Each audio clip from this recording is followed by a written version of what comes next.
যে আপনি আইএসএল দেখছেন না, মানে আপনি কি মনে করেন যে ভারতের ফুটবলের শেষ হয়ে যাচ্ছে আইএসএল এর জন্যই? ভাই শেষ হয়ে যাচ্ছে কি শুরু হয়ে বলতে হবে?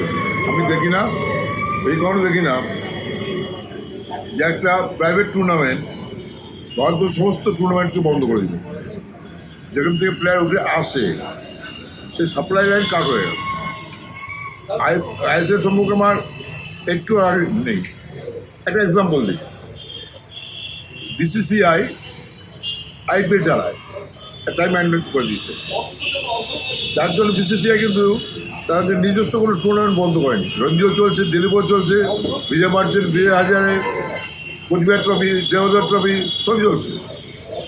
তা আমাদের অল ইন্ডিয়া ফুটবল ফেডারেশন কী এমন কারণ যে রোভার্স, স্ট্যাফোর্ড, নাগজি, বরদলই এসব টুর্নামেন্ট হবে না?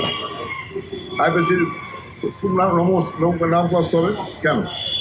আর কেন আইএসএলে যারা খেলবে তারা শুধু ইন্ডিয়া টিভি খেলবে? এটা কোন ধরনের কথা? কোন ধরনের কথা? আই লিগের কি ভবিষ্যৎ? আপনি আইডি এখন তো হয় কেউ জানেও না, কয়েকজন ছাড়া আমাদের মতো খুব একটা পাগল ছাড়া আইডি যে হচ্ছে কেউ জানেও না। এরা কি চিন্তা করতে পারো? এফএসডিএর বলছে আইএসএলে যারা খেলবে তারা ইন্ডিয়া টিমে খেলবে, তার কন্ট্রোলটা কার হাতে? বিসিসিআই আইপিএল বলতে পারবে আইপিএল যারা খেলবে তারা ইন্ডিয়া টিমে খেলবে? অন্য কন্ট্রোল বলতে পারছে বাস্কেটবল, হকি, যে এইগুলো যারা তাই খেলবে? ঠিক কথা হবে, তাহলে অ্যাসোসিয়েশনের একটা গুরুত্ব আছে, দম আছে। উড়িষ্যা হকি ফেডারেশন হকির দায়িত্ব নিচ্ছে, উড়িষ্যা কখনো বলছে না যে আমার হাত দিয়ে প্ল্যান নিতে হবে।